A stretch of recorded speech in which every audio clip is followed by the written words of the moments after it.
چکا چک ہے تو یہ ان کی توہین ہے، یہ فلسفہ ہی غلط ہے، قرآن و سنت کے خلاف ہے۔ یہ لوگوں کو اس طرح مشتعل کیا جاتا ہے، بھڑکایا جاتا ہے کہ گویا انبیاء کو تو موت آتی نہیں، یا انبیاء کے ساتھ اگر موت کا لفظ آئے تو نعوذ باللہ یہ نبیوں کی گستاخی ہے۔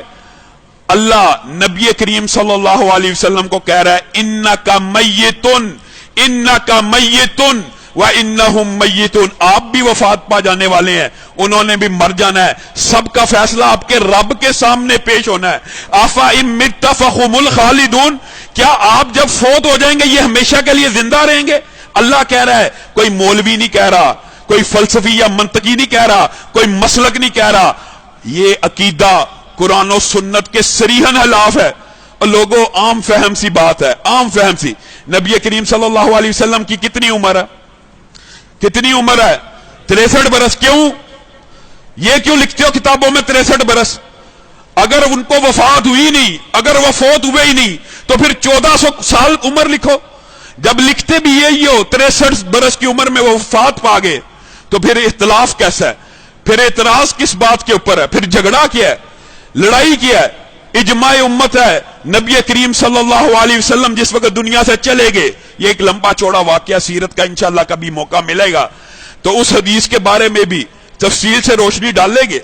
نبی کریم صلی اللہ علیہ وسلم اپنی بیٹی فاطمہ کو کہہ رہے ہیں، جب نبی کریم نے کہا نا موت کی بڑی سختیاں ہیں، اللہ تو نے موت میں بڑی سختیاں رکھی ہیں، حضرت فاطمہ چلا اٹھی، چیخ اٹھی کہ کائنات کا سب سے افضل شخص، کائنات کی سب سے افضل ہستی اس وقت موت کے سکرات میں مبتلا ہے۔ کہا یا اپنے والد کو پکارنا شروع ہو گئی، ہائے میرے بابا، ہائے میرے بابا کی تکلیف۔ نبی کریم نے ان کو بلایا، ان کے کان میں ایک بات کہی۔ کیا کہی؟ کہا تیرے باپ کو آج کے بعد کوئی تکلیف نہیں آئے گی، ہمیشہ کے لیے آسانیاں آنے والی ہیں۔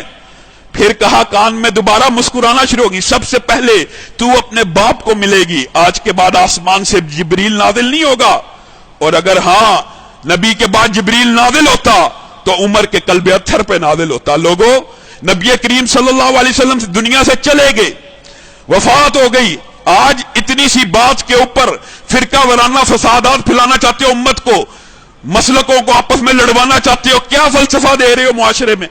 نبی کریم صلی اللہ علیہ وسلم کی وفات کے اوپر حضرت عمر خود بیان کرتے ہیں، میں حواس باختہ ہو گیا، میرے ہوش اڑ گئے، میں ہوش و حواس میں نہ رہا۔ حضرت عمر کہہ رہے ہیں جو بندہ یہ قول کہتا ہے یہ حضرت عمر کی سنت ہے۔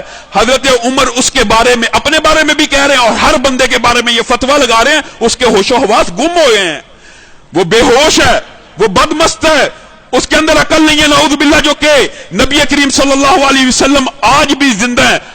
زندہ صرف الحی ہے، زندہ صرف القیوم ہے، اور زندگی کی بات اللہ کے ساتھ ملانا تو بڑی دور کی بات ہے۔ اللہ کو تو نیند بھی نہیں آتی، نیند آنا تو دور کی بات ہے، اونگ بھی نہیں آتی۔ نبی کریم صلی اللہ علیہ وسلم جب دنیا سے چلے گئے حضرت عمر نے کہا، اور مشہور واقعہ، تلوار لے کے کھڑے ہو گئے، جو کہے گا محمد صلی اللہ علیہ وسلم وفات پا گئے ہیں، عمر اس کی گردن کو تن سے جدا کر دے گا۔ حضرت عمر نے کہا تھا کہ نہیں تھا؟ کہا 40 روز کی طرح جس طرح موسیٰ نے کوچ کیا تھا، 40 دن بعد وہ واپس آ گئے تھے، نبی کریم بھی واپس آ جائیں گے۔ وجہ کیا تھی؟ غم کی شدت تھی، محبت تھی، پیار تھا، برداشت نہیں کر سکے، اس کائنات کی عظیم ہستی دنیا سے جا رہی ہے۔ حضرت ابو بکر کھڑے ہوئے کہا بیٹھ جاؤ، عظیم الشان خطبہ دیا، امت کا اجماع اس مسئلے کے اوپر اجماع امت ہے، جس کو تم اختلافات کی بھینٹ چڑھانا چاہتے ہو، پوری امت کا اس بات کے اوپر اتفاق ہے۔ نبی کریم صلی اللہ علیہ وسلم 63 برس کی عمر میں دنیا سے چلے گئے، کوچ کر گئے، اور تم حضرت ابو بکر نے کیا خطبہ دیا؟ من کان یعبد منکم محمدا فإن محمدا قد مات، اور جو کوئی محمد صلی اللہ علیہ وسلم کی عبادت کرتا ہے وہ سن لے نبی کریم صلی اللہ علیہ وسلم وفات پا گئے ہیں، اور جو کوئی اللہ کی عبادت کرتا ہے وہ سن لے اللہ ہمیشہ کے لیے زندہ رہنے والا ہے۔ وما محمد الا رسول قد خلت من قبلہ الرسل افإن مات او قتل انقلبتم علی اعقابکم۔ اللہ کہہ رہا، میں نہیں کہہ رہا، کوئی مولوی نہیں کہہ رہا، الزام دینے والے وہابی نہیں کہہ رہے، اہل حدیث نہیں کہہ رہے، اللہ کہہ رہا ہے، محمد اللہ رب العزت کے ایک رسول ہیں صلی اللہ علیہ وسلم، وہ فوت ہو جائیں یا ان کو شہید کر دیا جائے، تم اپنے پاؤں پہ پھر جاؤ گے؟